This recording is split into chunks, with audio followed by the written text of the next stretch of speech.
Om Swastiastu. Assalamualaikum warahmatullahi wabarakatuh. Shalom, namo buddhaya, salam sejahtera, dan salam harmoni. Di sini saya Niko Maujiantari dengan NIM 251101152 dari kelas IKI BK semester 2, izin untuk mempresentasikan tugas ulangan akhir semester dari mata kuliah Statistika Dasar. Sebelumnya saya mohon maaf merekam secara manual karena Zoom yang saya gunakan itu tidak berjalan dengan lancar. Nah, di sini soal dari UAS itu ada dua macam. Yang pertama ada uji chi-square kuadrat, kemudian yang kedua ada uji T satu sampel. Nah, yang pertama itu adalah chi-square. Pada chi-square itu diperlukan data dummy atau data mentah. Namun sebelum itu, izinkan saya untuk menjelaskan soal terlebih dahulu. Soalnya adalah seorang konselor sekolah menduga adanya keterkaitan antara jenis kelamin siswa dengan kategori kedisiplinan belajar. Kedisiplinan belajar dikelompokkan menjadi 3, yaitu rendah, sedang, tinggi.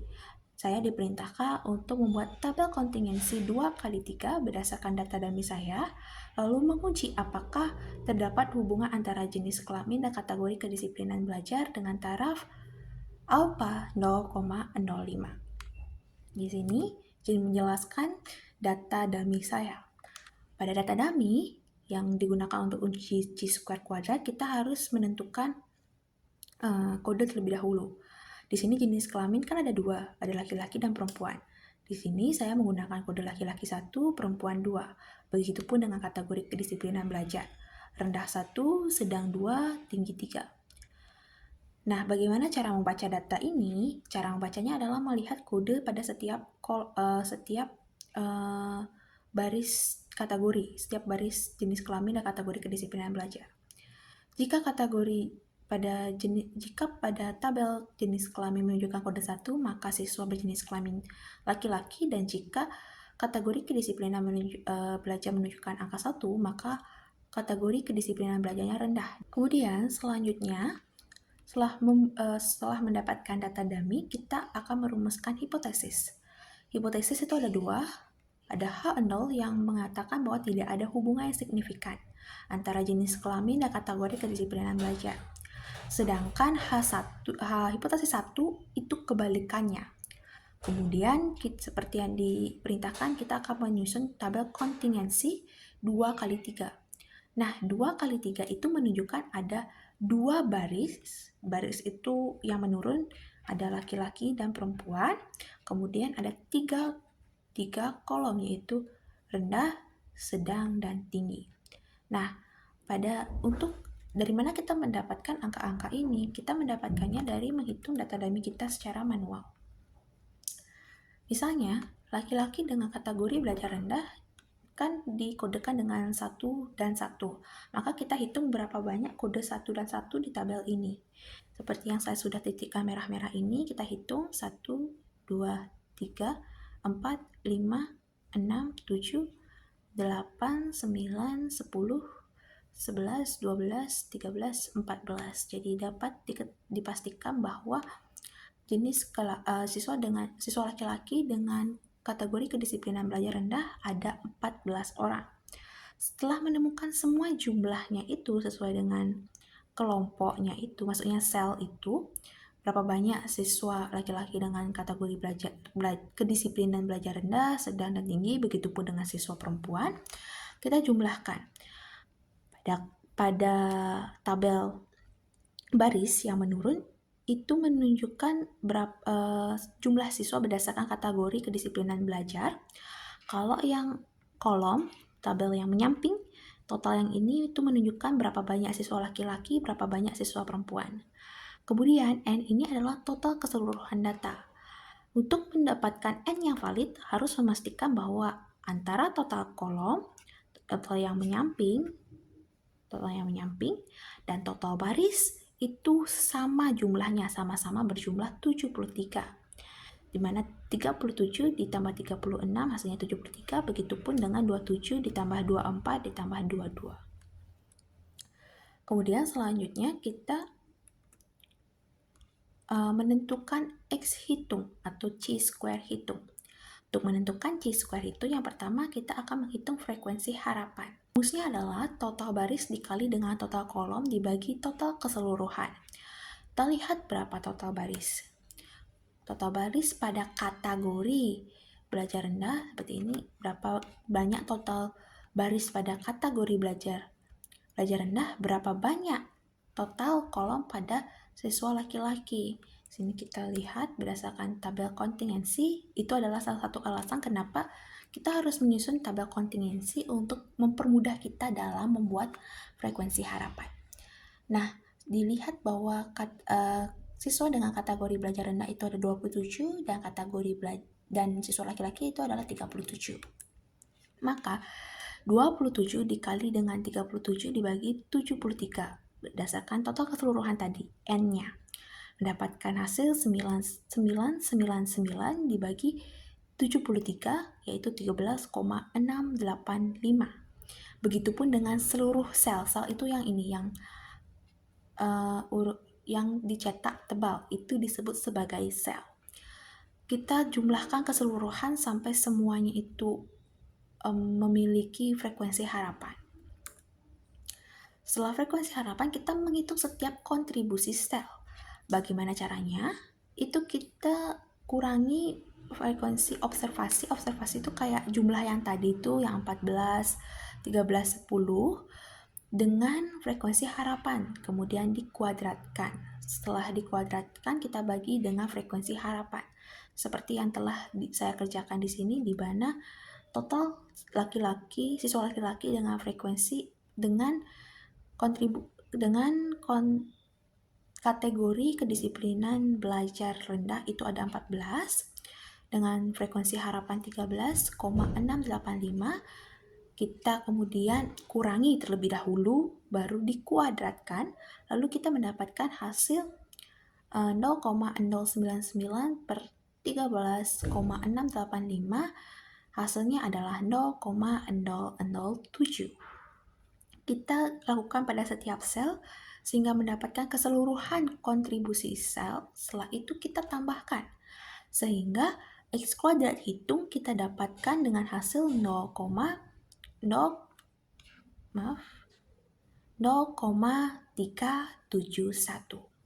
Setelahnya, untuk mendapatkan perbandingan, kita hitung X kuadrat tabel atau chi-square tabelnya.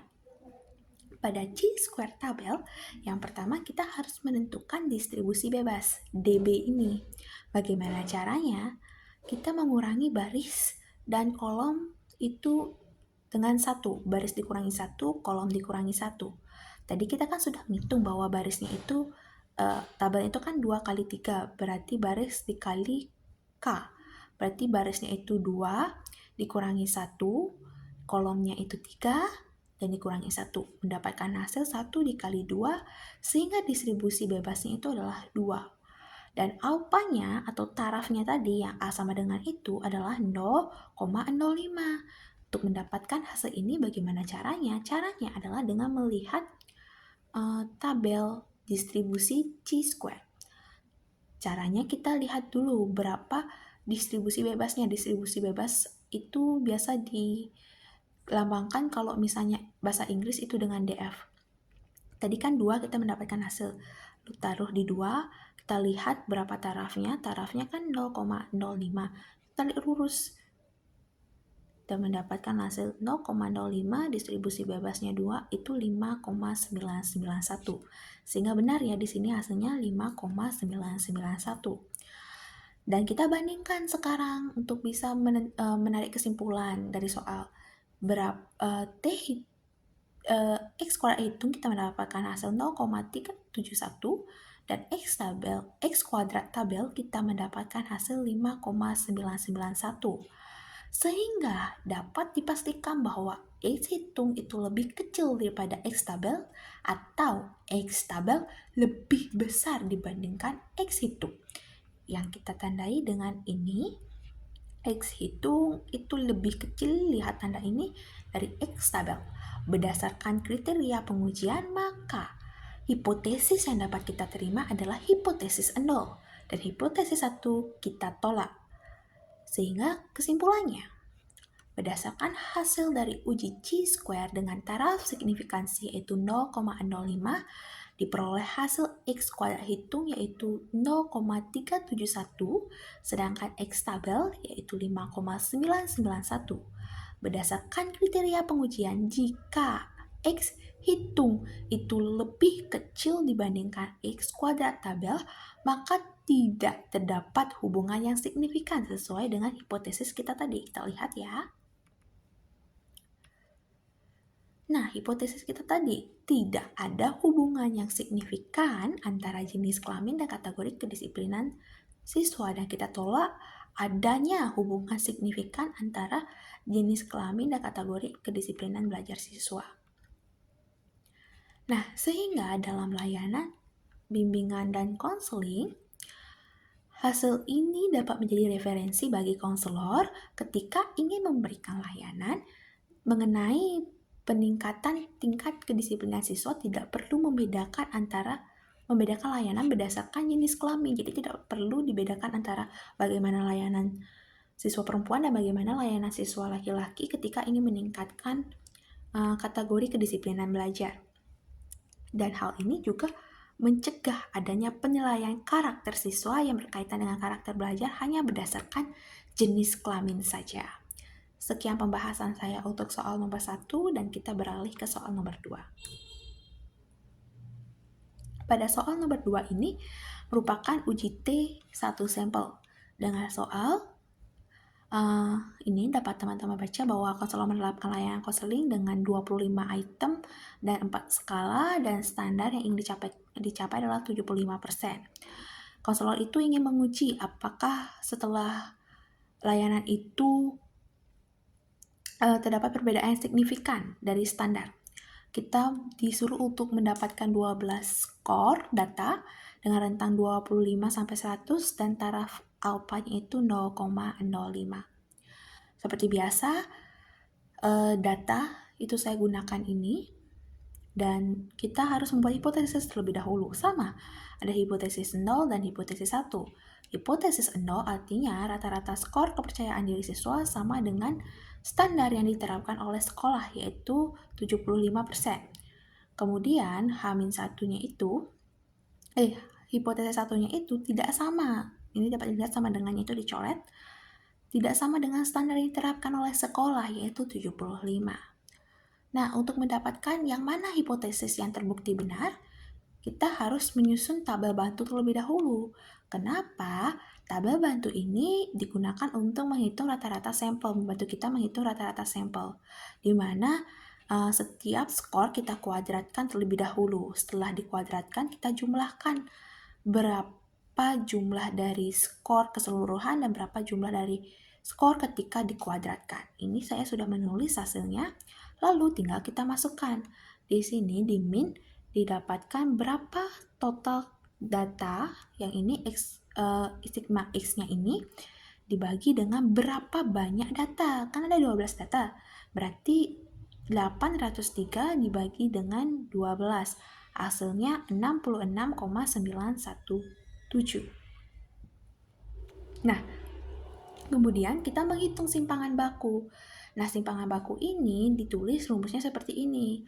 Lalu tinggal kita masukkan semua data yang kita dapatkan disesuaikan dengan letak dari rumus ini, sehingga mendapatkan hasil 25,710. Nah, kenapa kita harus menghitung rata-rata sampel dan simpangan baku ini?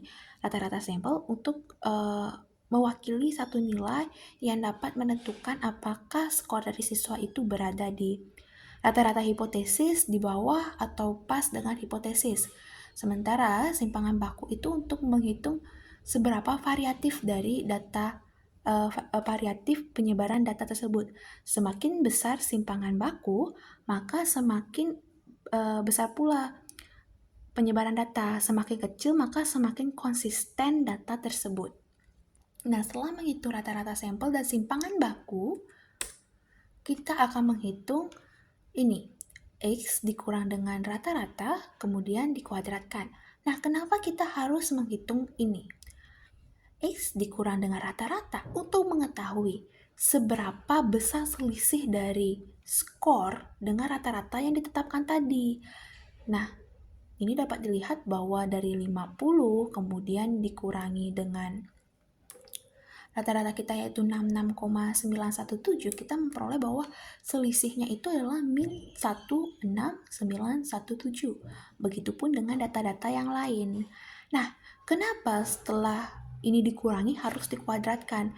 Karena di sini ada positif negatif, teman-teman bisa lihat, agar positif sama negatif ini tidak saling menghilangkan. Nah, kita juga harus menotalkan semua ini. Sehingga mendapatkan total 7.270,918. Nah, setelah itu kita menentukan, tadi kan sudah ditentukan ya hipotesisnya itu berapa.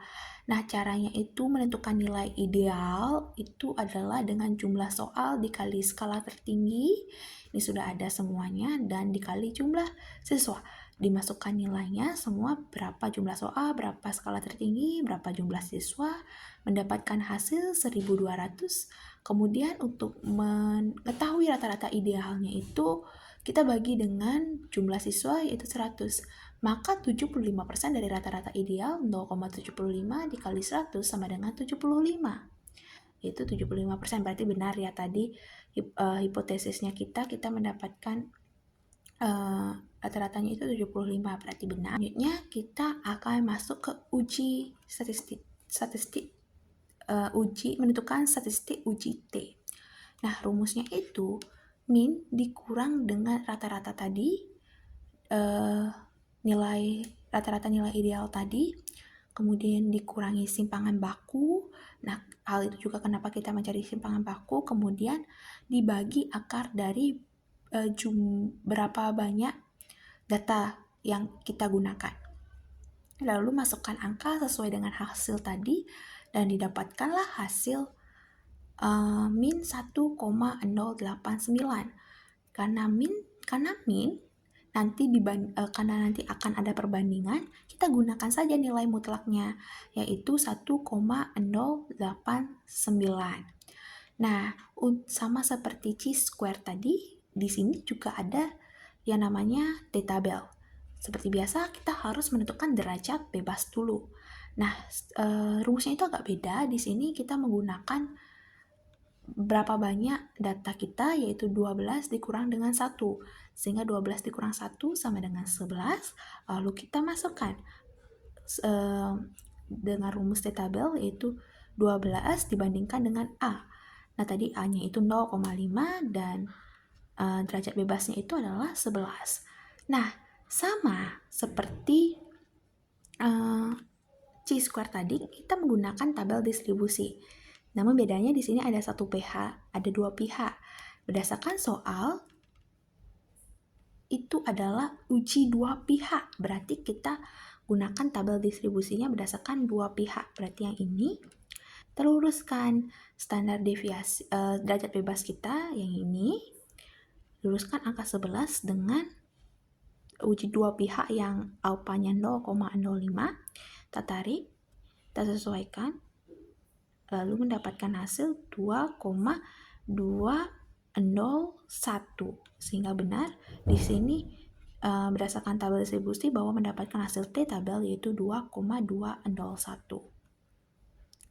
Sehingga kesimpulannya, berdasarkan hasil perhitungan uji T dengan taraf signifikansi 0,05 atau 5% diperoleh hasil T hitung yaitu 1,089,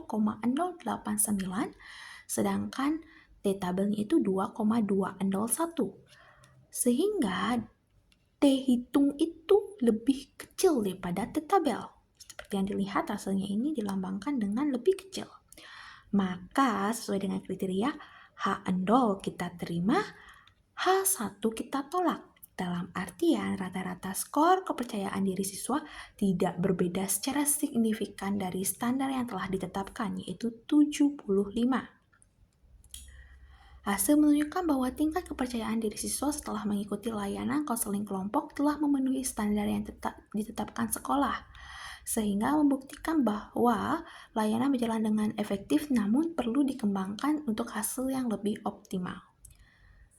Nah, sekian penjelasan dari saya mengenai jawaban UAS Statistika Dasar. Saya mohon maaf apabila ada kesalahan perbuatan maupun kata. Saya tutup presentasi ini dengan Brahma Santi. Om Santi Santi Santi Om. Assalamualaikum warahmatullahi wabarakatuh. Shalom, Namo Buddhaya, dan salam harmoni.